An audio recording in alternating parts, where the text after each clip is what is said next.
नमस्कार शेतकरी मित्रांनो, मी उमेश जानराव शुभम ॲग्रो यूट्यूब चॅनलमध्ये आपलं सर्वांचं पुन्हा एकदा स्वागत. तर शेतकरी मित्रांनो, आज आपण विषय घेऊन आलेलो आहे की कांदा बिजवईमध्ये जे आपलं कांदा बीज उत्पादन जे आहे घेतोय आपण.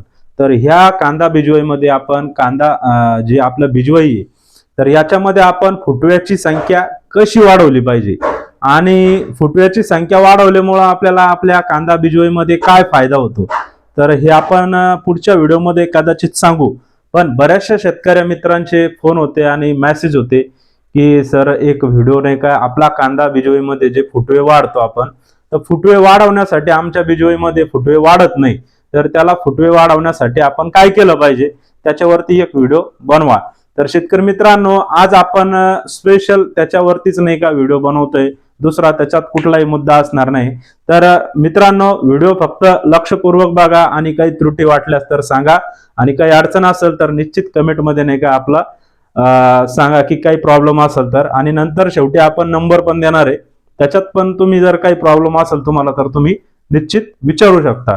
तर शेतकरी मित्रांनो, तुम्ही जर आमचं चॅनल अजूनही सबस्क्राईब केलं नसेल तर सबस्क्राईब करून घ्या, जेणेकरून त्याचा फायदा तुम्हाला पुढे होणारच आहे.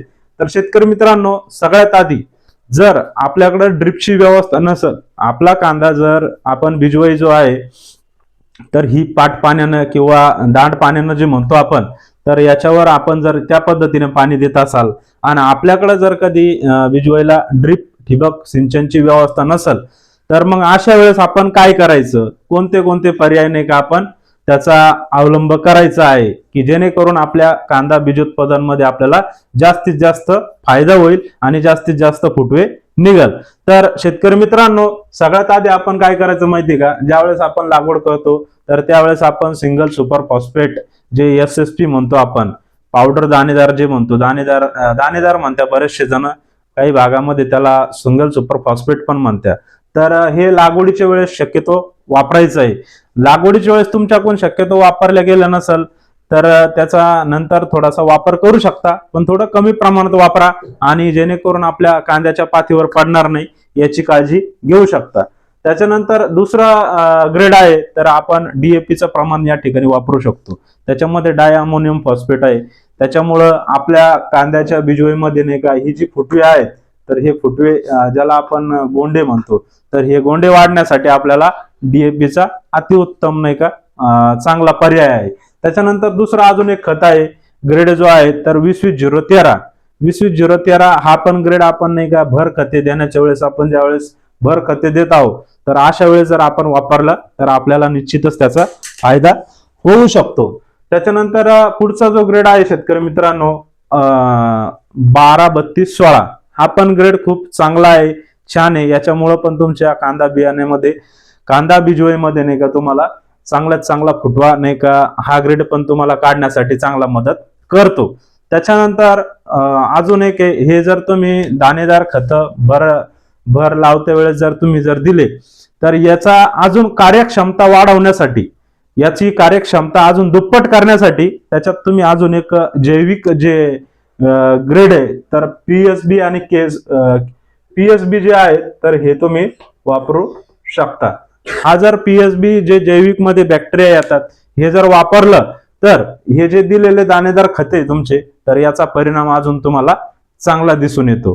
तर शक्यतो तुमच्याकडे जर ड्रिपची व्यवस्था नसेल, जर तुम्ही पाट पाण्यानं जर कधी देत असाल तर पाट पाण्याने देताना काय करायचं, ह्या ज्या बॅक्टेरिया आहेत, एक जिथं तुमचं पाणी पडतंय मेन पॉइंट जो आहे तिथं एक 100 लिटरच्या बॅरल मध्ये नाही का ह्या बॅक्टेरिया काढून तुम्ही नाही का ड्रिप मधून पाट पाण्यानं नाही की तुम्ही त्याला देऊ शकता. तशी तुम्ही व्यवस्था करू शकता. आणि अजून एक शेतकरी मित्रांनो, आपला कांदा बिजवायला अजून चांगलं उत्पादन किंवा अजून एक काही ग्रेड आहेत ज्याला आपण PGR म्हणतो किंवा प्लांट ग्रोथ प्रमोटर असं पण म्हणतो आपण. त्याच्यामध्ये अमिनो ऍसिड आहे आणि फुलविक ऍसिड आहे. याला जर तुम्ही एक किलो प्रमाणात कधी जर दिलं, ते पण 80% मध्ये पाहिजे, प्युअर 80% मधलं, जे पावडर बेस येतं, लिक्विड नाही, पावडर बेस मधलं प्युअर 80% मधलं जे येतं ते जर तुम्ही जर कांदा बिजवाईमध्ये जर तुम्ही वापरलं, याला कदाचित पाट पाण्यानं द्या किंवा आपला जो पंप असतो स्प्रे पंप, याचा नौजल काढून घ्यायचं आणि त्याच्यामध्ये पंपात घालून दोन्ही सऱ्याच्या मध्ये आपण त्याला ड्रिचिंग करू शकतो.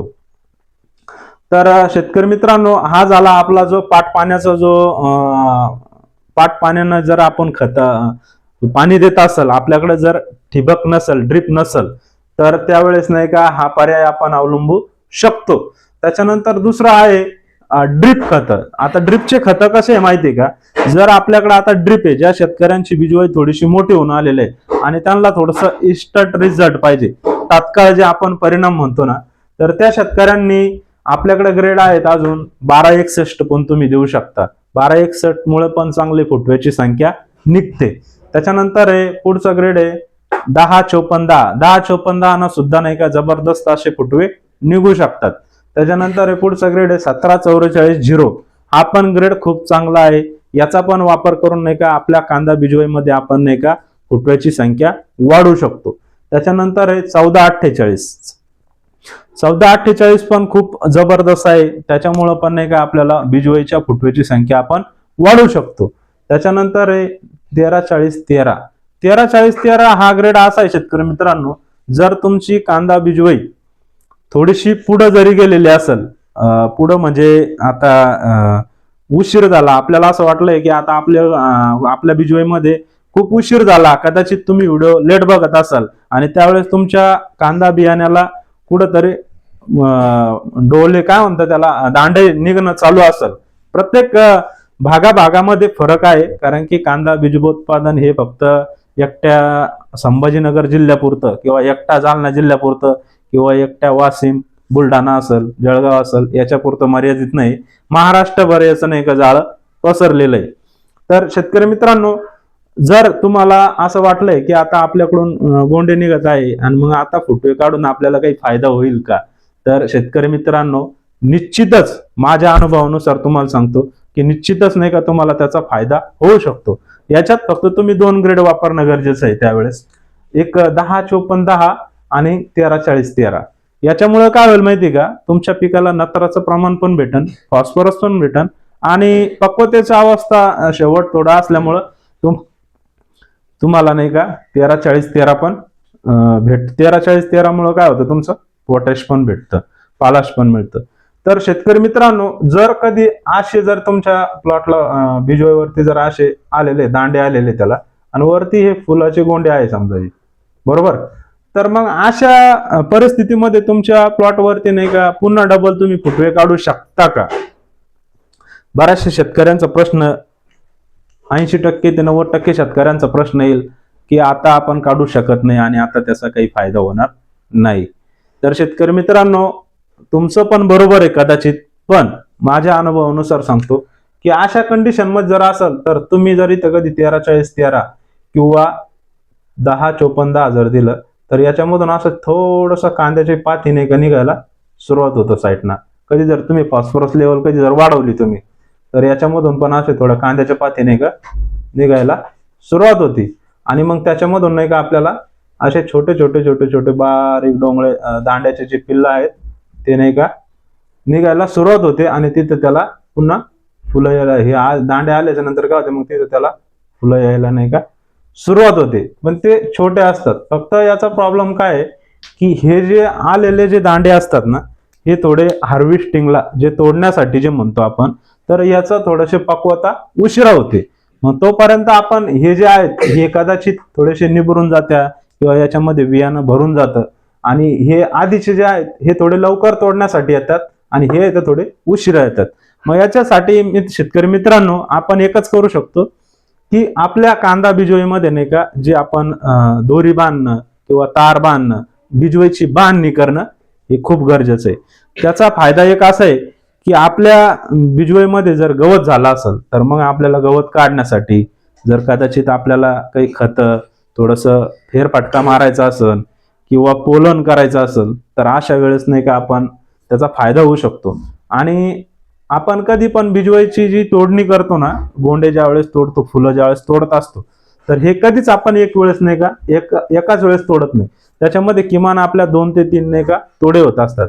म्हणजे जे आधी मॅच्युअर झालेले, जे निबारलेले किंवा जे भरलेले पूर्ण वाळलेले, तर हे गोंडे आपण तोडून घेतो आणि मग नंतर येणारे जे आहेत हे उशिरा थोडेसे, कारण की बिजवाई ही कधीच एका वेळेस हार्वेस्टिंगला येत नाही, एका वेळेस तोडणीला येत नाही. त्याच्यामुळे त्याचे आपण टप्पे टप्पे करत असतो.